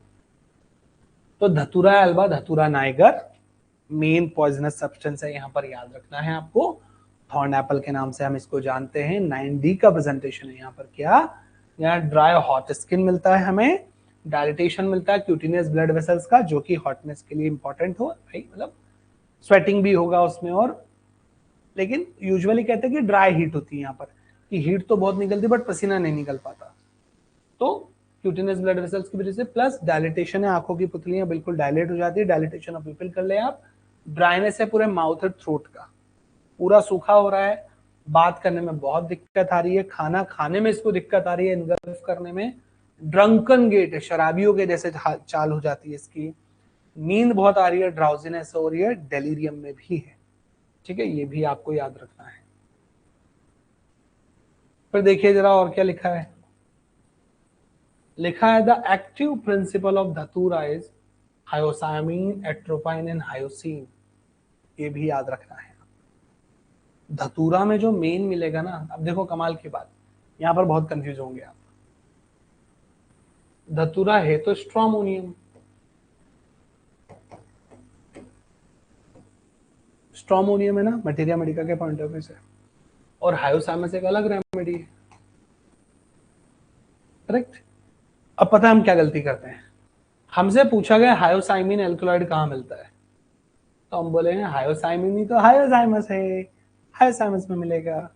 ये गलती स्वाभाविक तौर पर हम लोग कर देते हैं, लेकिन आपको ध्यान रखना है हायोसाइमिन, हायोसिन, ठीक है, हायोसाइमिन, हायोसिन, ये एक्चुअल में स्ट्रोमोनियम के डेरिवेटिव्स है, एल्कलॉइड्स है, सॉरी, स्ट्रोमोनियम में मिलने वाले एल्कलॉइड्स है ये मेनली। ठीक है, याद रखना है आपको।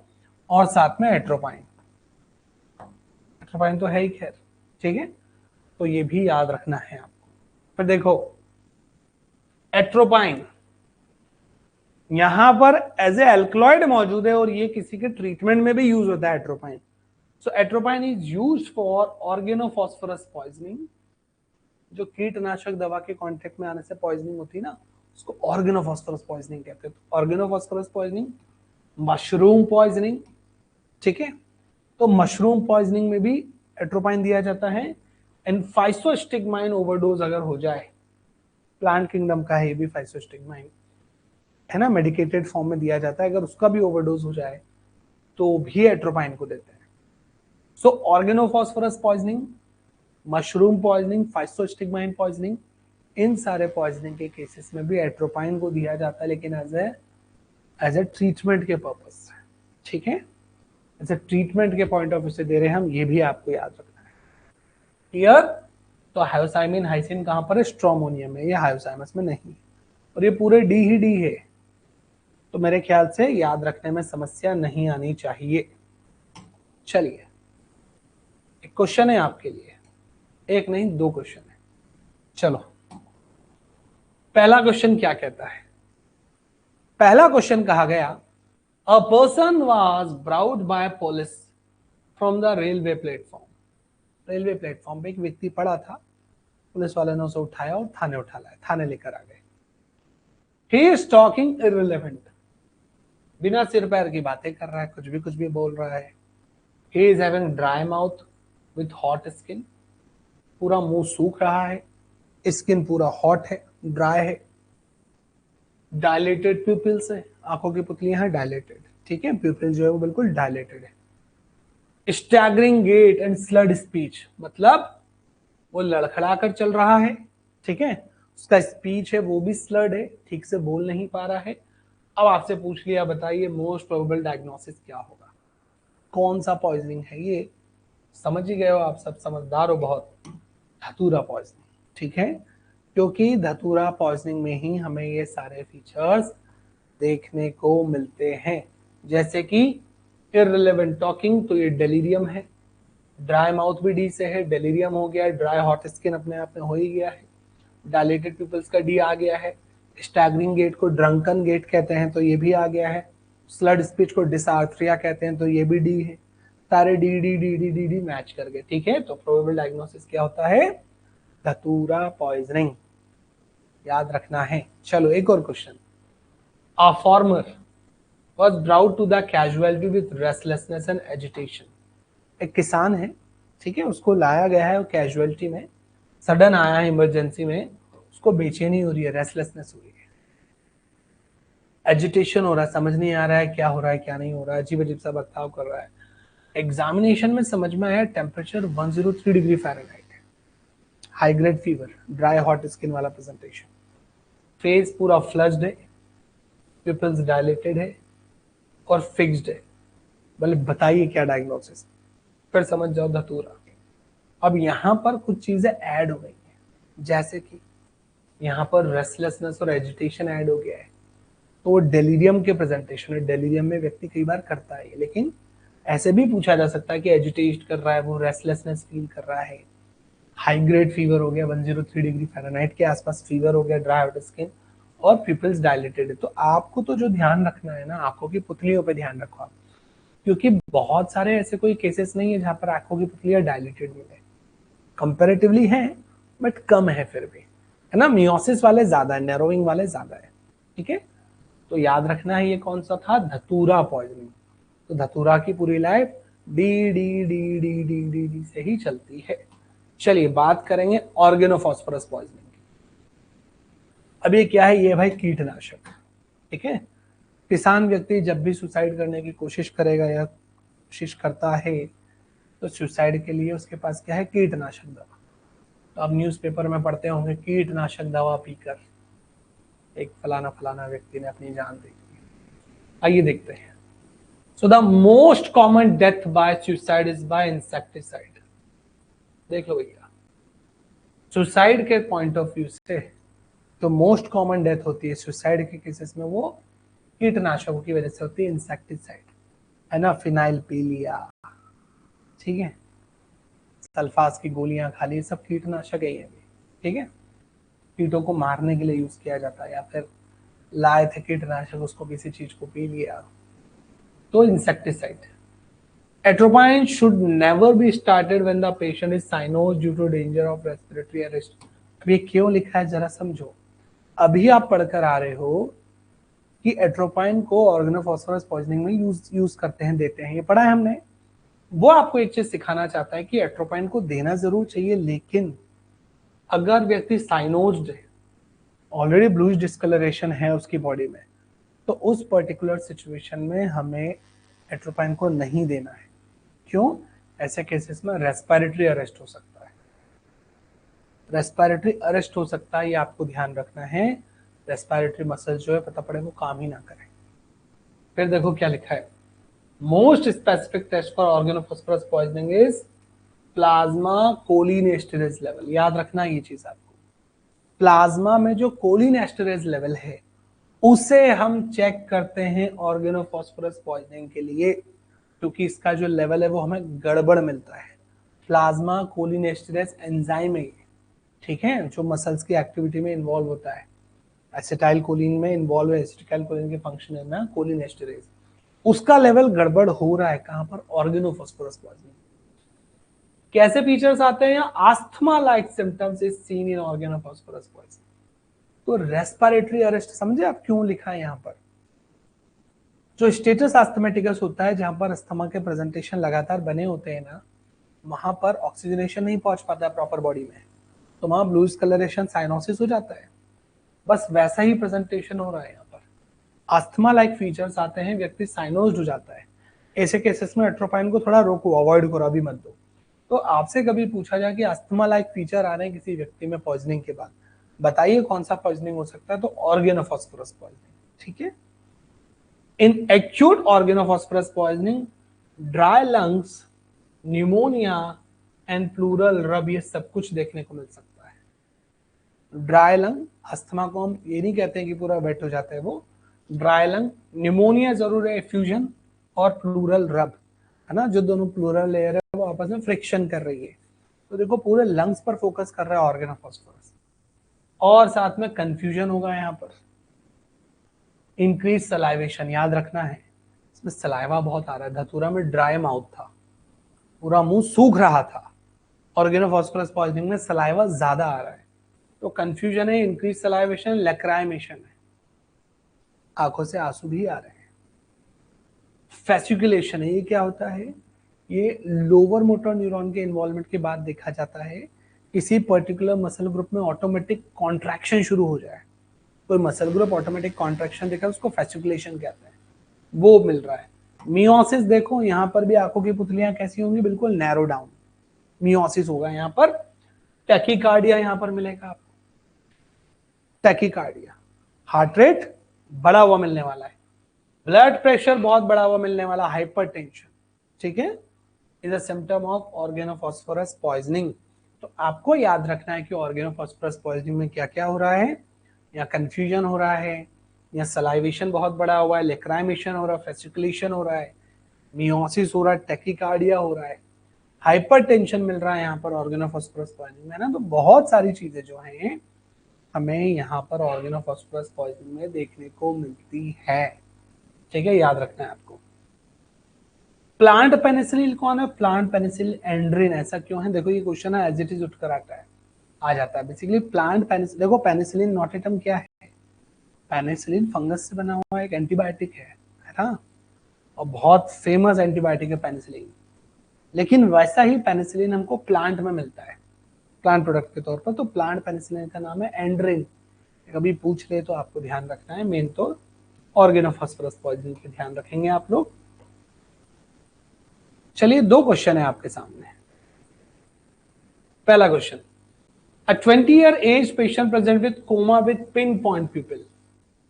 व्यक्ति कोमा में है और बिल्कुल पिन पॉइंट प्यूपिल है, बिल्कुल एकदम नैरो डाउन, मियोसिस, फेसिकुलेशन देखने को मिल रहे हैं, ठीक है, लेकिन फीवर नहीं है, नो फीवर। धतूरा में फीवर था 103 डिग्री फ़ारेनहाइट के आसपास, यहाँ फीवर नहीं है, ठीक है। व्यक्ति में मसल कॉन्ट्रैक्शन है, पूछ लिया बताइए प्रोबेबल डायग्नोसिस क्या हो सकता है? तो आपको याद रखना है ये ऑर्गेनोफॉस्फोरस पॉइजनिंग है, ठीक है। कोमा में चला गया व्यक्ति, धीरे धीरे पिन पॉइंट प्यूपिल मिल रहा है जरा जरा सा, ठीक है। और फेसिकुलेशन जो है वो भी आपको देखने को मिल रहे हैं, लेकिन फीवर नहीं है, तो ये ऑर्गेनोफॉस्फोरस पॉइजनिंग हो जाएगी। चलिए फिर क्या लिखा है देखो, a farmer visiting a orchard, बागीचे में गया एक व्यक्ति, ठीक है, gets unconscious and excessive salivation वहां देखने को मिल रहा है, प्यूपिल बिल्कुल कॉन्स्ट्रिक्टेड है, सर्कुलेशन मिल रहा है मसल्स का। बोले बताओ ट्रीटमेंट कैसे शुरू करेंगे? तो पहले तो समझो हुआ क्या। ये बागीचे में जब गया ना व्यक्ति, तो हो सकता है उस बागीचे में अभी ही छिड़काव हुआ था। इस बात का भी ध्यान रखना है। जो बड़े बड़े बागीचे होते हैं ना अच्छी जगह पर, वहां कीटनाशक छिड़का जाता है बार बार, ठीक है, ताकि वो बागीचे को मेंटेन रखा जा सके। अब मान के चलिए अभी छिड़काव हुआ ही था और कोई व्यक्ति वहीं चला गया एक्सपोजर में, वो वहीं टहल रहा है, वहीं घूम रहा है, बार बार इनहेल करता जा रहा है, तो उसको ऑर्गेनोफॉस्फोरस पॉइजनिंग हो जाएगी। ठीक है, तो ऑर्गेनोफॉस्फोरस पॉइजनिंग हो गई बागीचे में जाकर, तो व्यक्ति अनकॉन्शियस हो गया, सलाइवेशन हो रहा है, कॉन्स्ट्रिक्टेड प्यूपिल फैस्कुलेशन आ रहे हैं। अब आपसे ये नहीं पूछा कि डायग्नोसिस क्या, डायग्नोसिस हमें पता ऑर्गेनोफॉस्फोरस पॉइजनिंग, आपसे पूछा ट्रीटमेंट क्या देंगे। यहाँ पर ट्रीटमेंट एट्रोपाइन देंगे। क्यों? क्योंकि एट्रोपाइन जो है वो मशरूम पॉइजनिंग और ऑर्गेनोफॉस्फोरस पॉइजनिंग में एज एन एंटीडोट वर्क करता है। ठीक है, याद रखना है। चलिए कुछ और खास बातें हैं, जैसे ऑर्डर से रिलेटेड कुछ बातें, स्मेल से रिलेटेड। तो देखो क्या लिखा है यहाँ पर, two farmer were brought and they died soon, smell of bitter almond was coming from their mouth. समझो समझो, ये पढ़ चुके हो आप। कड़वे बादाम की स्मेल, दो किसान मर चुके हैं, ठीक है, उन्हें लाया गया है ऑटोप्सी के लिए, तो उनके माउथ से भी कड़वे बादाम की स्मेल आ रही है। अभी तो ऑटोप्सी खोली भी नहीं है, ओपन भी नहीं किया है डक्ट, लेकिन तो ही स्मेल आ रही है। तो बोले बताओ कैसे मरे होंगे वो? तो हम समझ ही गए ये हाइड्रोजन साइनाइड है। साइनाइड पॉइजनिंग में बिटर आलमंड का स्मेल आता है, पढ़ा है हमने, ठीक है, तो ये हाइड्रोजन साइनाइड की पॉइजनिंग है। चलिए, a body is brought for autopsy with history of poisoning. एक बॉडी को ऑटोप्सी के लिए लाया गया, पॉइजनिंग की हिस्ट्री है।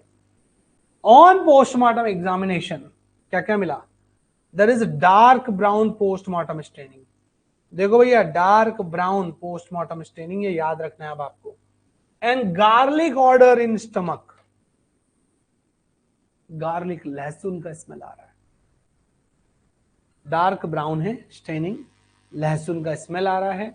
मतलब बताइए कौन सी पॉइजनिंग है? तो याद रखना है फास्फोरस पॉइजनिंग में भी हमें लहसुन जैसा स्मेल आता है, लहसुन जैसा। कई जगह पर अगर फास्फोरस ऑप्शन में ना मिले तो आर्सेनिक लगा देना। कई जगह ये भी मेंशन किया जाता है कि आर्सेनिक में भी गार्लिक लाइक स्मेल आता है, लेकिन आर्सेनिक और फास्फोरस दोनों में से एक चूज करना हो तो फास्फोरस चूज करना। ठीक है, तो याद रखना है डार्क ब्राउन कलर की पोस्टमार्टम स्टेनिंग देखने को मिल रही है म्यूकोसल लाइनिंग में। प्लस यहां पर आपको याद रखना है कि फास्फोरस की पॉइजनिंग हो सकती है जहां पर गार्लिक स्मेल मिलेगा।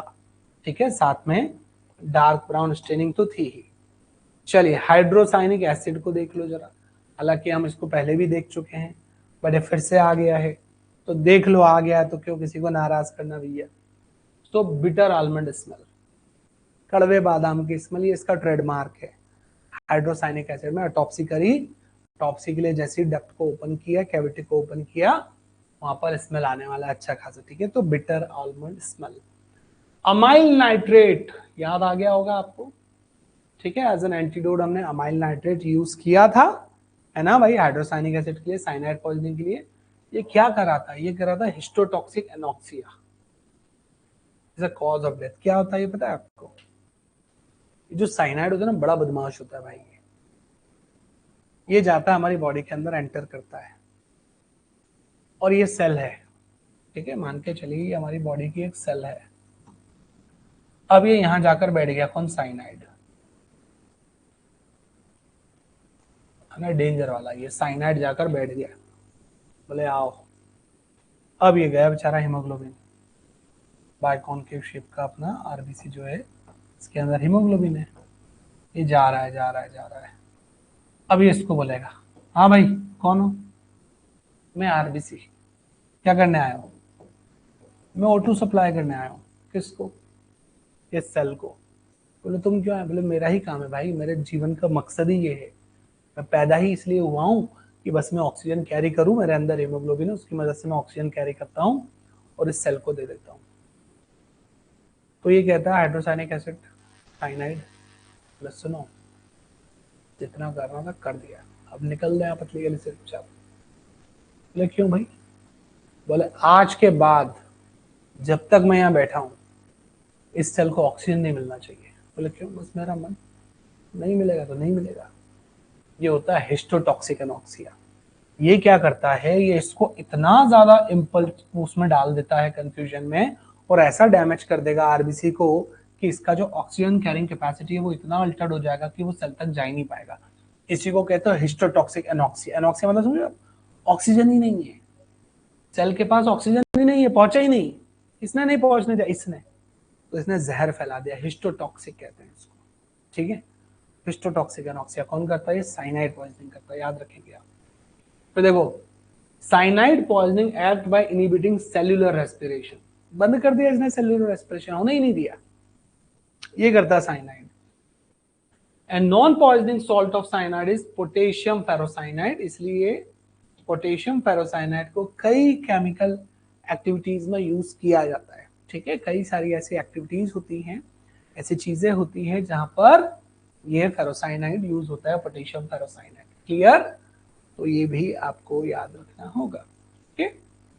तो सेल्यूलर रेस्पिरेशन को रोकता है ये, हिस्टोटॉक्सिक एनॉक्सिया कराता है, याद रखेंगे आप, ठीक है। बाकी बिटर आलमंड स्मेल है, अमाइल नाइट्रेट का ट्रीटमेंट इसमें देते हैं।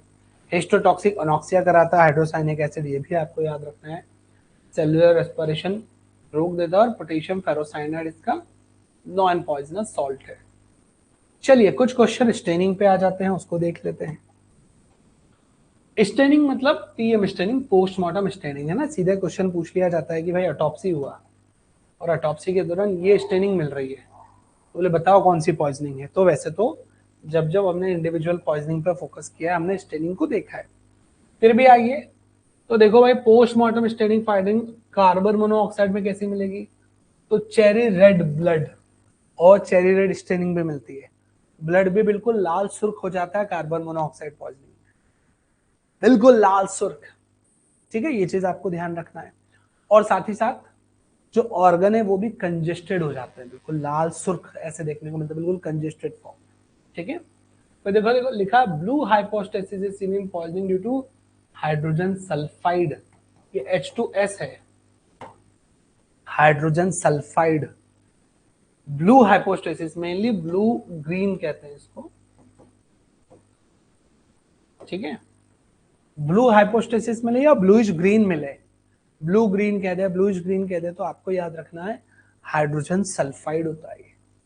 हाइड्रोजन सल्फाइड पॉइजनिंग होता है।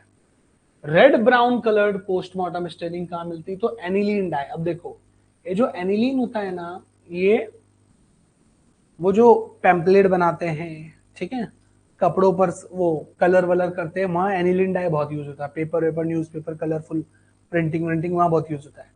एनिलीन डाई में ना रेड ब्राउन भी मिलता है, लेकिन ब्लूइश भी मिलता है, दोनों मिलते हैं यहाँ पर, ठीक है। तो ड्यूरेशन का फर्क होगा, ठीक है। तो याद रखना, red brown coloured postmortem staining भी मिलती है एनिलीन में, ब्लू हाइड्रोजन सल्फाइड में मिलती है, कार्बन मोनोऑक्साइड में चेरी रेड मिलती है।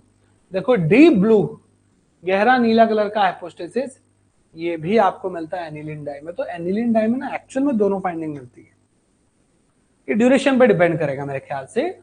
इनिशियल फेज में रेड ब्राउन कलर का मुकोसा मिलेगा अगर जल्दी डेथ हो जाती है तो, लेकिन लंबे समय से एक्सपोजर रहा है, बहुत क्रॉनिक एक्सपोजर रहा है, तो डीप ब्लू कलर का हाइपोस्टेसिस भी आपको बॉडी में देखने को मिल सकता है। Cherry red colour of blood is seen in poisoning with cyanide. अब देखो, ये सीओ तो है ही, कार्बन मोनोऑक्साइड तो है ही, साइनाइड में भी चेरी रेड कलर का ब्लड आ जाता है।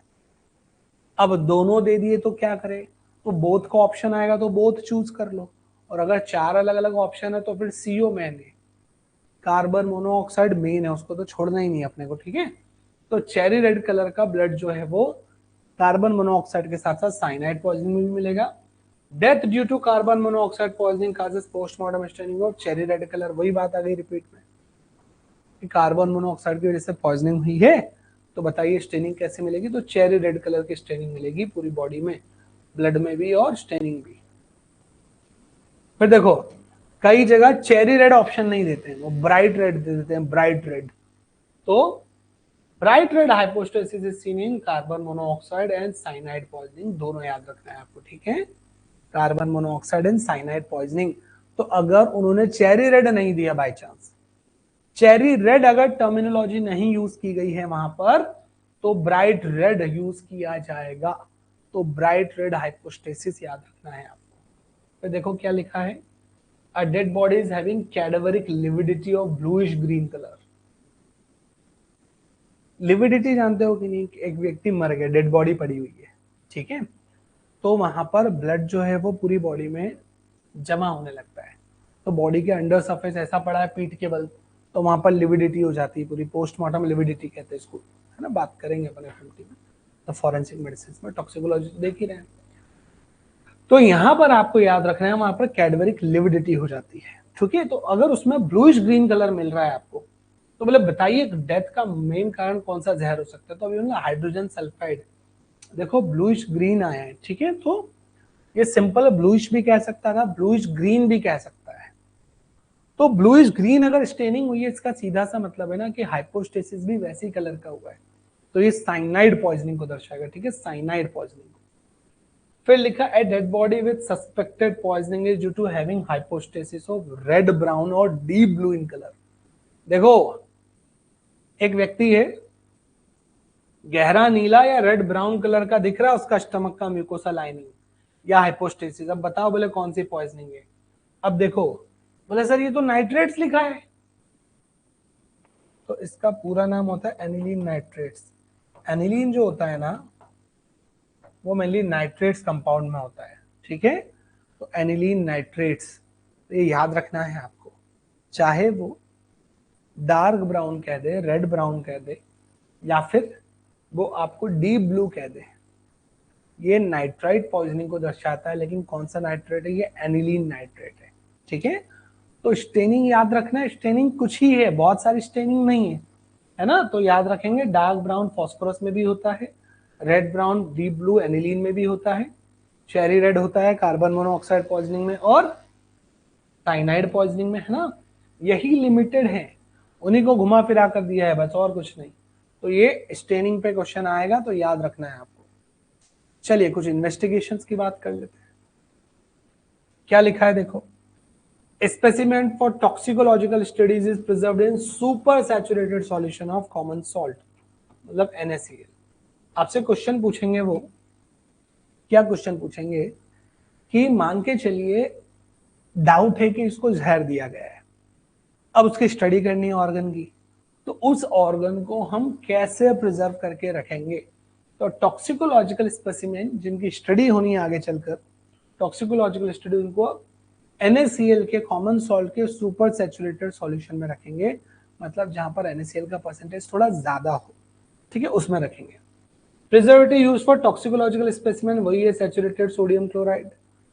सोडियम फ्लोराइड कहां यूज करते हैं, may be use for preservation of alcohol. अब मान के चलिए आपको अल्कोहल को प्रिजर्व करना, अब अल्कोहल को सीधे कैसे प्रिजर्व कर लेंगे, इसका मतलब यह है कि आपको डाउट है कि अल्कोहल पॉइजनिंग हुई है और आपको कोई स्पेसिमेन जो है उसको रखना है, तो वो जो स्पेसिमेन है जिसमें अल्कोहल के डेरिवेटिव मौजूद होंगे उसको हम सोडियम फ्लोराइड के थ्रू प्रिजर्व करके रखेंगे, है ना। तो ये क्वेश्चन भले ही ऐसे पूछा गया है कि अल्कोहल का प्रिजर्वेशन कहाँ होना चाहिए और आंसर है सोडियम फ्लोराइड, बट इसका मेन बेसिक कंसेप्ट यही है कि ये कैसे हो रहा है, क्या हो रहा है यहाँ पर, कि जो प्रिजर्वेटिव है, जो ऑर्गन है या जो बॉडी पार्ट है उसको प्रिजर्व करेंगे, ठीक है। तो ये भी याद रखना है आपको, कॉमन सॉल्ट वाला कंसेप्ट, ठीक है, सैचुरेटेड सोडियम सॉल्ट और sodium fluoride.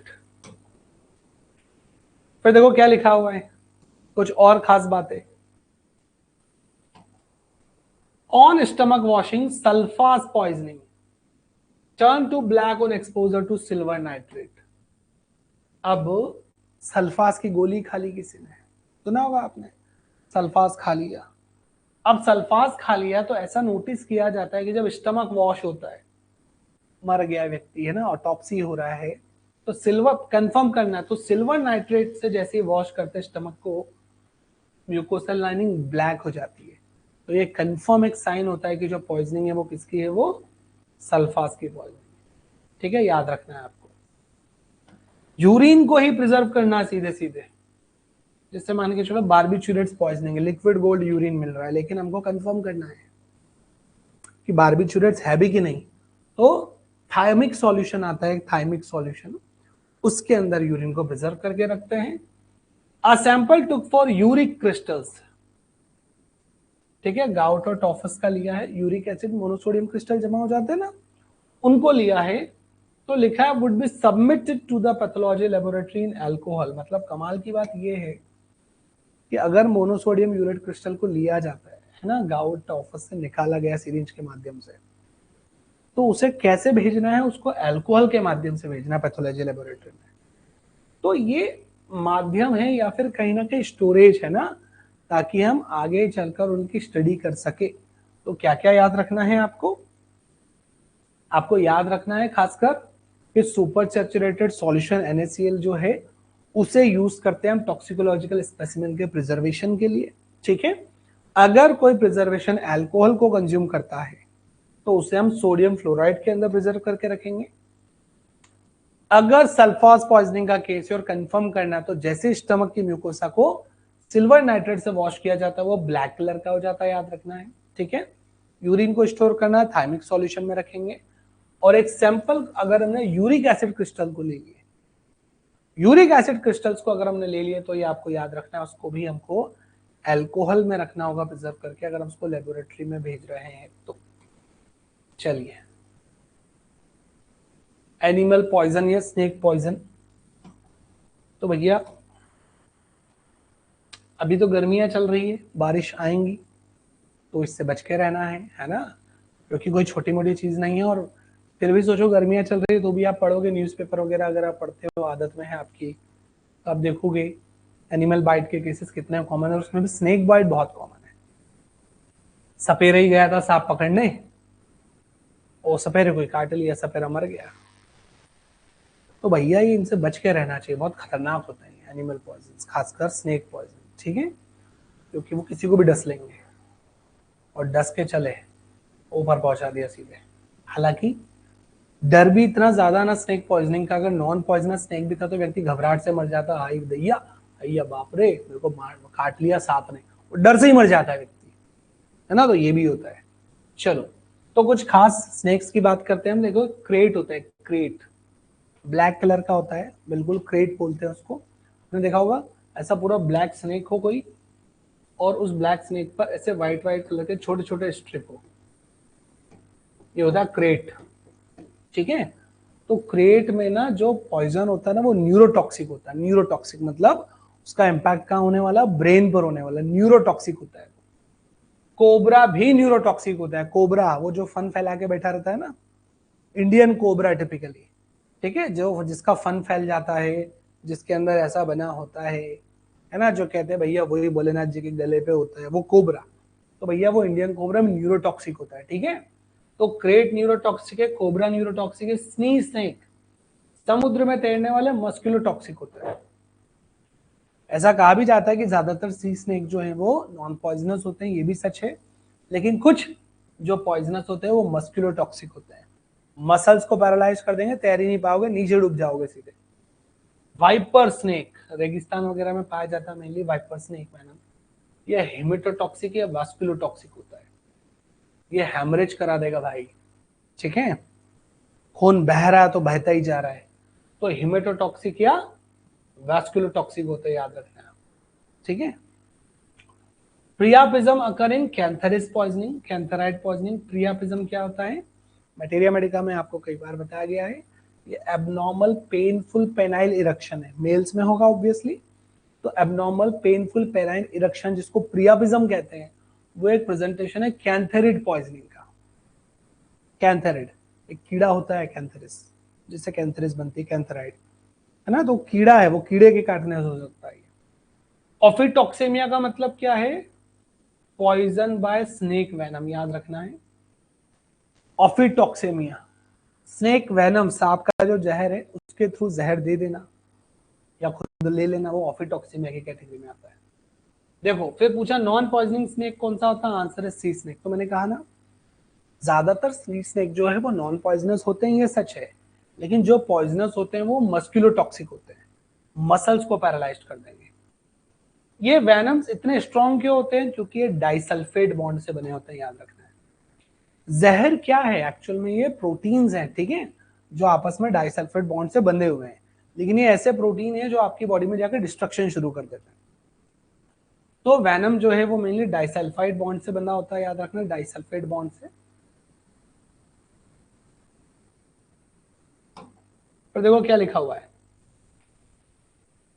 Characteristic features of poisonous snake are, एक जहरीले स्नेक सांप की क्या खासियत है, कैसे पहचानोगे वो जहरीला? देख लो, सबसे पहले लॉन्ग फैंग्स, दांत वात भी हो भैया, उसमें दांत होते हैं स्नेक के, यहाँ तो बड़े बड़े दांत है कोबरा के, ऐसे करा बड़े बड़े दांत है, तो सपेरे लेके घूमते रहते हैं वो, जो आते हैं इंदौर साइड में खूब आते थे मांगने वाले, है ना, त्योहारों पे, उन स्नेक के दांत नहीं होते थे, दांत वात तोड़ देते थे वो, ठीक है, लेकिन जिनके दांत हैं लॉन्ग फैंग से अच्छे खासे, वो तो जहरीले हैं ही। पूंछ कंप्रेस्ड टेल, पूंछ कैसी है? बिल्कुल कंप्रेस्ड, पतली पूंछ है। नॉक्टर्नल हैबिट्स, रात में निकलने की आदत है, रात में घूमते हैं ज्यादा। And belly scales are complete, मतलब जब आप देखोगे, अब ऐसे तो देख नहीं पाएंगे अपन, लेकिन जब वो मैच्योर हो, दूसरे शब्दों में हम कह सकते हैं थोड़ा स्नेक मैच्योर हो अपने आप में, बहुत बड़ा नहीं हो लेकिन मैच्योर हो, जितना उसका हाइट होता है, तो अगर उसका बेली स्केल कंप्लीटेड है, खासकर कांचली छोड़ देना, कांचली छोड़ता है स्नेक, कांचली छोड़ा मतलब उसने अपना स्किन बदल लिया, तो उसके स्केल्स मतलब कंप्लीट हो गए, ठीक है, तो ऐसे ज्यादा पॉइजनस होते हैं वो, समझे आप? तो बेली स्केल्स कंप्लीट हो, यहाँ का नॉक्टर्नल हैबिट हो, बड़े बड़े दांत हो, टेल कंप्रेस्ड हो, ये सब जहरीले स्नेक की पहचान है ना। चेक कर लेना अपने दोस्तों को, कहीं ये खासियत तो नहीं मिल रही उनमें। चलो आते हैं भैया क्वेश्चन नंबर 1। क्या है question? A 6 hour old snake bite patient, देखो 6 घंटे बीत चुके हैं, 6 घंटे बीत चुके हैं। Old snake bite patient come to emergency with mild and local oedema at the injury site, 6 घंटे हो चुके हैं, स्नेक बाइट का पेशेंट है, उसको कुछ नहीं हो रहा है, सिर्फ लोकल साइट पर इंजर्ड जहां पर हुआ है वो फूला हुआ है, एडिमा है। On examination no abnormalities detected, laboratory investigation भी नॉर्मल है, बिल्कुल कोई प्रॉब्लम नहीं है। अब बताइए क्या करें? दे देगा एंटी स्नेक वेनम? नहीं देना है, वेट एंड वॉच। एक्चुअली हो सकता है ये नॉन पॉइजनस स्नेक था, घबराहट में वो भी घबरा गया, ये भी घबरा गया, उसको काट लिया, तो ऐसे केसेस में सडन हमको एंटीडोट नहीं देना होता है ना, जब समय बीत रहा है, लोकल एडिमा है, तो कोई दिक्कत नहीं है, वेट एंड वॉच करो और ऑब्जर्व करो। फिर देखो जरा, एक और क्वेश्चन है आपके सामने, क्या है क्वेश्चन?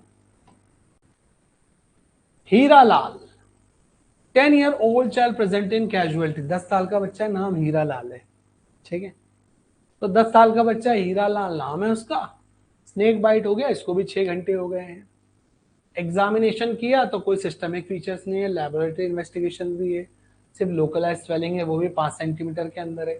नेक्स्ट स्टेज मैनेजमेंट क्या करेंगे? तो वही चीज देखो, दोनों क्वेश्चन सेम है, आपको सिर्फ ये समझाने की कोशिश की जा रही है कि होते हैं स्नेक बाइट के केसेस, पॉइजनस होते हैं, 50,000 डेथ्स हो जाती है पर ईयर, लेकिन फिर भी ज्यादातर स्नेक बाइट जो होती है वो नॉन पॉइजनस होती है, तो घबराना नहीं है, उसको व्यक्ति को संभालना है, समझाना है ना, वेट एंड वॉच करना है, अगर सिम्टम आते तब एंटी वेनम देना, नहीं तो नहीं देना है। Observe the patient for progression of symptom, wait for anti venom therapy, लेकिन जब ये कंफर्म है ना कि अरे भाई कोबरा ने काटा है, वाइपर ने काटा है, तो वेट नहीं करना, कंफर्म हो जाए तुरंत एंटी स्नेक वेनम देना ही देना है, ठीक है, पता पड़े वेट करने के चक्कर में उसको ऊपर पहुंचा दिया। चलो भाई, कुछ खास बातें हैं, देखो कुछ वेजिटेबल पॉइजन है, तो average fatal dose of croton oil seed is 20 drops, अरंडी का तेल, क्रोटॉन ऑयल, क्रोटॉन क्रोटॉन ये वही है क्रोटॉन टिग्लियम वाला, ठीक है, तो इसके सीड के 20 ड्रॉप्स अगर किसी को दे दिए पानी में या कैसे भी करके, तो वो ऊपर चला जाएगा, ठीक है, तो average fatal dose of croton oil seed is 20 drops. Vegetable viper snake poison is abrus, ये क्या है? एक्चुअल में होता है एब्रस प्रेकेटोरियस, ये प्लांट है, हाँ, लेकिन भाई इसका इम्पैक्ट ऐसा होता है जैसे जहर स्नेक वेनम हो, तो वेजिटेबल वाइपर स्नेक के नाम से जाना जाता है इसको, वेजिटेबल वाइपर स्नेक पॉइजन को है abrus precatorius. Thin needles used to kill animals made by रेटिसेट्स, इसी में होता है एब्रस प्रेकेटोरियस। जो रैती सीड्स होते हैं ना, छोटे छोटे होते हैं, रेड कलर के, ब्लैक ब्लैक डॉट्स होते हैं इन पर। इससे एनिमल्स को मारने के लिए स्पिन निडल बनाई जाती थी, छोटी छोटी सुइयां।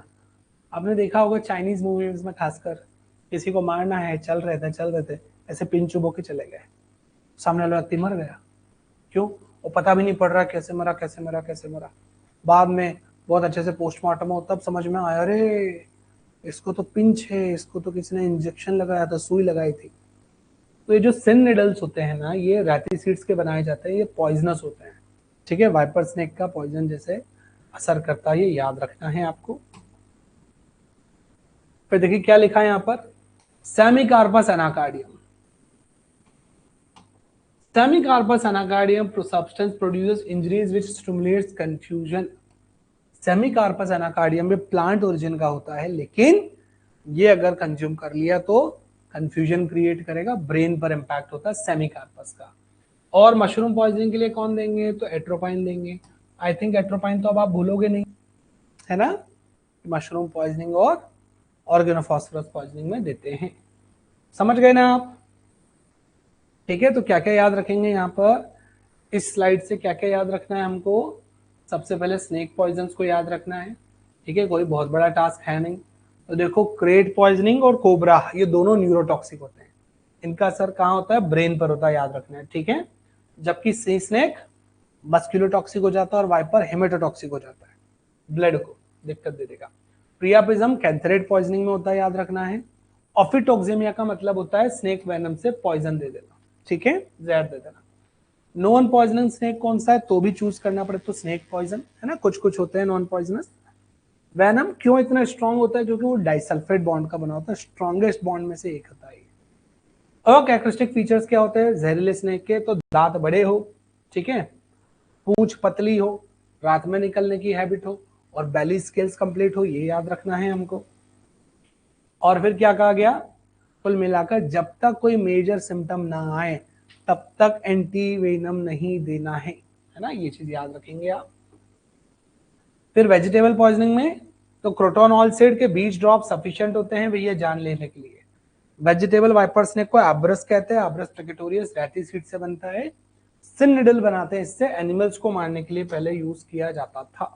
ठीक, सेमिकार्पस एनाकार्डियम है, ये ब्रेन पर इंपैक्ट करता है, याद रखेंगे आप। और मशरूम पॉइजनिंग के लिए क्या देते हैं? एट्रोपाइन। चलिए, कुछ खास बातें बस ट्रीटमेंट की है, फिर खत्म करते हैं। तो देखिए, वैसे तो ट्रीटमेंट जो है वो आपसे पूछते हैं नहीं, कुछ कुछ सी चीजें पूछ लेते हैं, जैसे एट्रोपाइन को पूछ लेते हैं बार बार। ठीक है, आइए देख लेते हैं। तो सबसे पहले लिखा हेमोडायलिसिस, मतलब ब्लड को पतला करना। सलाइन चढ़ाइए, फ्लूइड चढ़ाइए और यूरिन के थ्रू बाहर निकालिए। हेमोडायलिसिस किडनी से फिल्टर्ड कराइए। तो हेमोडायलिसिस डायरेक्ट भी होता है मशीन के थ्रू।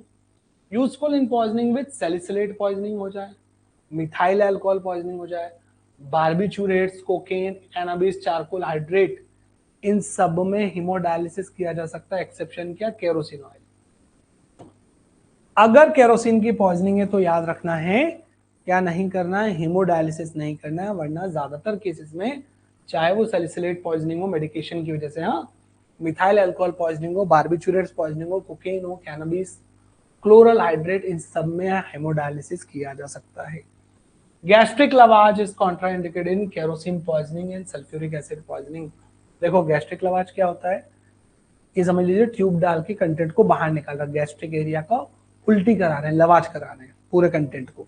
तो कोई भी एसिड पॉइजनिंग होती है, सिर्फ एक्सेप्शन है एक एसिड में बताऊंगा, बाकी कोई भी एसिड पॉइजनिंग हो तो दोबारा निकालने की कोशिश मत करना, वो और ज्यादा डैमेज कर देगा। ठीक है, केरोसिन में नहीं कर सकते क्योंकि एस्पिरेट हो जाता है, वो लंग इन्फेक्शन हो जाएगा फिर आगे चल के।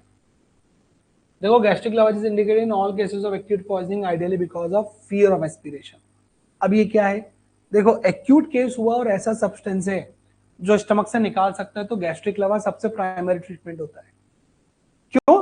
क्योंकि स्टमक में भी रहा तो वो एब्जॉर्ब तो होगा नहीं, नीचे भी नहीं जा रहा है, वो ऊपर आएगा तो वो रेस्पिरेटरी ट्रैक्ट में जा सकता है, एस्पिरेशन हो सकता है, इसलिए ज्यादातर चीजों को निकाल दिया जाता है। लेकिन केरोसिन और कॉन्सेंट्रेटेड एसिड्स के केसेस में नहीं करना है। कॉम्प्लिकेशन ऑफ केरोसिन पॉइजनिंग, तो निमोनिया कैसे हो गया? निमोनिया भी मैंने आपको बताया, एस्पिरेशन निमोनिया हो जाता है, ये गलती से उसे एस्पायर कर जाएगा, उसकी वजह से निमोनिया हो जाएगा यहाँ पर।